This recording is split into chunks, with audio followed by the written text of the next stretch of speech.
Oke, bismillah. Ada banyak pertanyaan tentang hutang ini ya.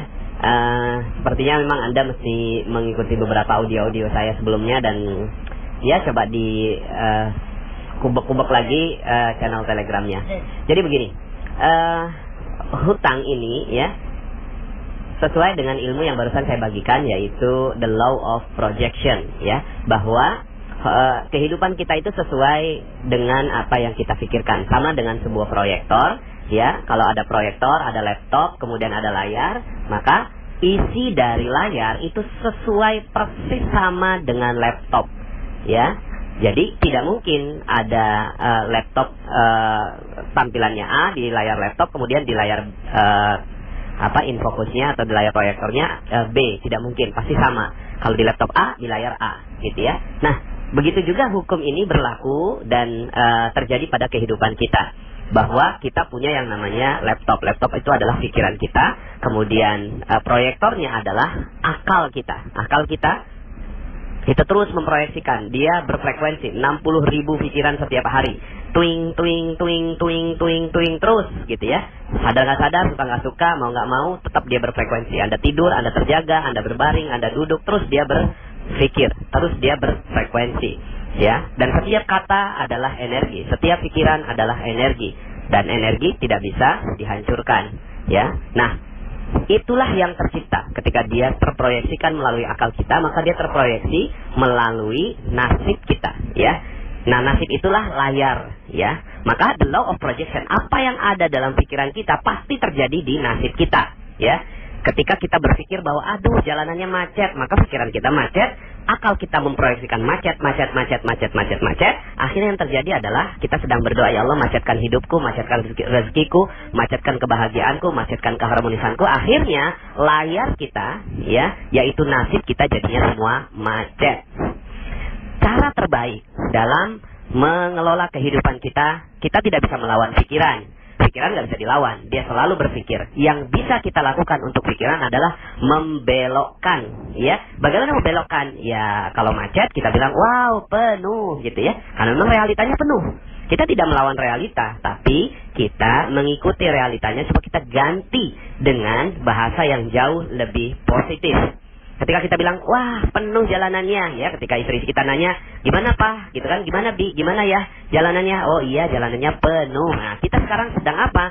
Sedang memproyeksikan penuh, sehingga akhirnya layar kita, layar kehidupan kita, nasib kita akhirnya jadi penuh ya. Nah, penuhnya apa ya? Penuhnya rezekinya, penuh keharmonisannya, penuh kebahagiaannya. Dan kalau seandainya Anda lakukan itu, jalanannya jadi penuh, hati Anda jadi lega, tenang, Anda tidak akan pernah bisa mengeluh, Anda jadi gampang bersyukur gitu ya.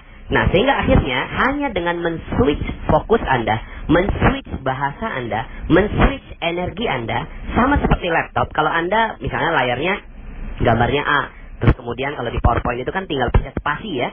Nah, pencet spasi maka gambarnya berubah begitu ya. Sama dengan pikiran kita, pencet aja spasinya. Macet, oh maaf bukan macet, penuh begitu ya. Nah, sekarang saya mau bicara tentang hutang ya. Nah, hutang, Anda mengerti tentang ilmu ini, hutang Anda langsung lunas dalam sekejap. Dalam sedetik lunas hutang Anda. Gimana?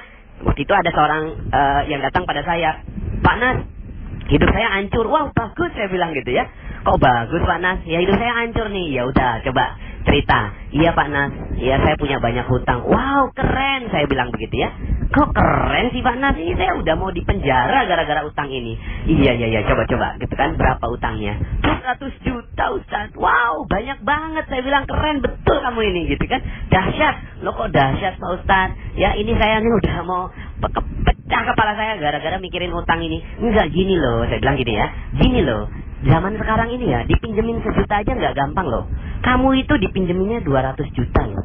Luar biasa loh kamu ini. Berarti kamu ini orang yang amanah, kamu ini orang yang jujur, kamu ini orang yang terpercaya, sehingga akhirnya orang mau kasih duit 200 juta buat kamu. Sebenarnya tuh kamu nggak punya utang. Kamu ini yang kamu punya ini amanah.